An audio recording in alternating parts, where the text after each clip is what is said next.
요즘 뉴스를 보시다 보면 국가보안법을 폐지하자는 이야기가 다시 나오고 있다는 걸 눈치채신 분들도 많으실 겁니다. 갑자기 이런 말이 나올 때마다 많은 분들이 이렇게 생각하십니다. 아니, 아직 북한이 있는데 국가보안법을 왜 없애자는 거야? 이거 없어지면 큰일 나는 거 아니야?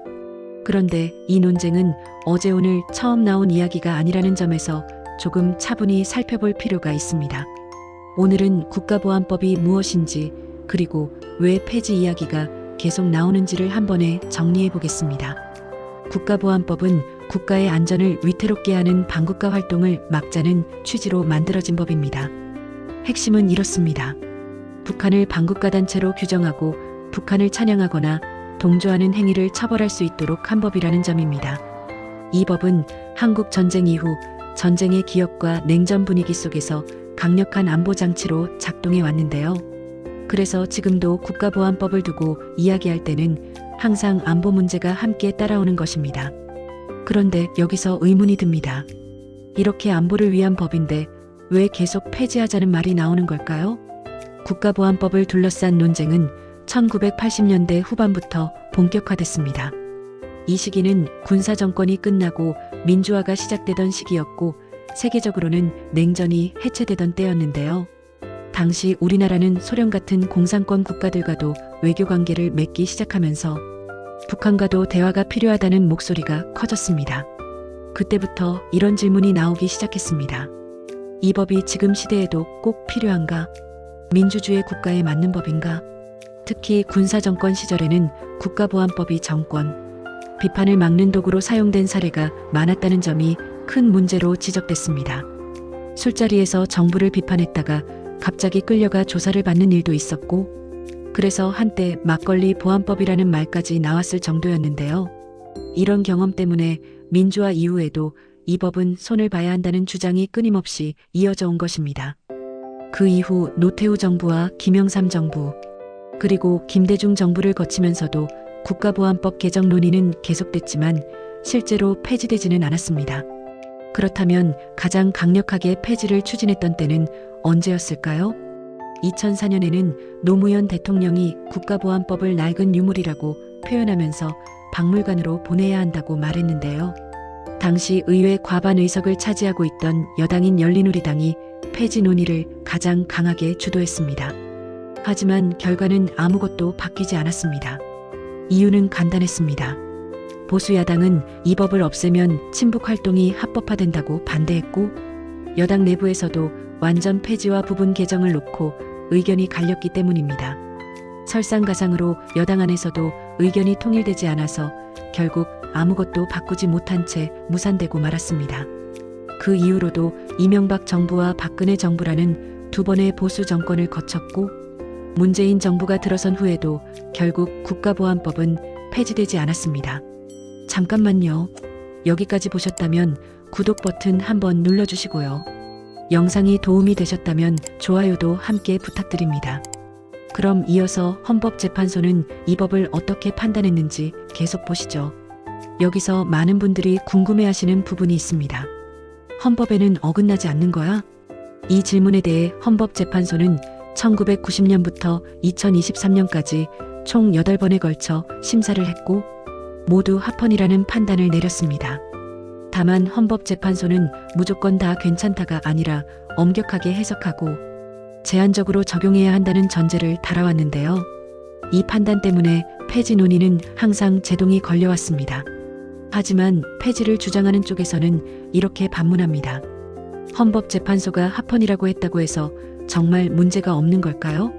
폐지나 개정을 주장하는 쪽에서는 특히 국가보안법 제7조와 제10조를 문제 삼고 있습니다. 첫째는 처벌 기준이 모호하다는 점입니다. 제7조에 나오는 찬양이나 고무나 동조 같은 표현이 사람마다 다르게 해석될 수 있다는 점에서 자의적 적용 위험이 있다는 주장인데요.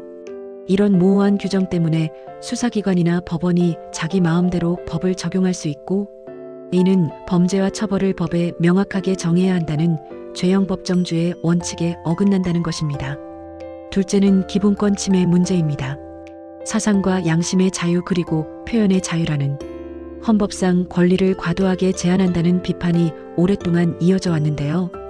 단순한 호기심으로 북한 관련 자료를 가지고 있었다가 처벌받거나 요즘 북한에 고급스러운 건물 많이 생겼다더라는 식으로 북한을 긍정적으로 언급했다는 이유만으로 재판에 넘겨진 사례들이 실제로 많이 있었습니다. 제10조는 법을 어긴 사실을 알고도 신고하지 않은 사람까지 처벌하도록 했는데 이것이 침묵할 권리를 빼앗아 양심의 자유를 침해한다는 논란도 계속 제기되어 왔습니다. 그렇다면 반대하는 쪽은 이런 주장에 대해 뭐라고 답할까요? 반대 의견도 분명합니다. 가장 큰 이유는 우리는 아직 전쟁이 끝난 나라가 아니라는 점입니다. 북한은 여전히 핵무장을 하고 있고 미사일을 쏘고 있으며 사이버 해킹 공격도 이어가고 있는데요. 이런 상황에서 국가보안법을 없애는 건 안보를 스스로 약화시키는 일이라는 주장입니다. 헌법재판소가 8번이나 합헌 결정을 내린 것도 바로 이런 안보 상황을 고려한 것이라는 점을 반대 측에서는 강조하고 있습니다. 또 실제로 간첩 활동으로 처벌된 사례가 지금도 존재한다는 점도 중요한 근거로 제시되는데요. 지난 9월에도 북한의 지령을 받아 간첩 활동을 한 혐의로 기소된 전 민주노총 간부에게 징역 9년 6개월이라는 중형이 확정된 바 있습니다. 국민의힘은 이런 사례들을 들어 국가보안법을 폐지하면 대한민국이 간첩 천국이 될 것이라고 비판하고 있습니다. 과거 군사정권 시절과는 달리 현재는 사법부가 독립돼 있고 민주주의가 성숙했기 때문에 국가보안법이 자의적으로 적용될 위험은 거의 없다는 반론도 나오고 있습니다. 그렇다면 이렇게 팽팽한 논쟁 속에서 앞으로는 어떻게 될까요? 이번에 발의된 폐지안에 대해서도 민주당 지도부는 당장 처리할 생각은 없다는 입장을 밝히고 있습니다. 그래서 단기간에 결론이 날 가능성은 높지 않아 보입니다. 다만 한 가지 분명한 점은 이 논쟁이 언젠가는 정리돼야 할 숙제라는 사실입니다. 유엔 인권 관련 기구들이 1992년부터 지금까지 여러 차례에 걸쳐 우리나라의 국가보안법 폐지나 개정을 권고해왔다는 점도 주목할 필요가 있는데요. 사회와 경제 그리고 문화 분야에서 어느덧 선진국 대열에 합류한 우리나라가 인권 분야에서도 국제적 기준을 따라야 한다는 목소리가 나오는 이유입니다.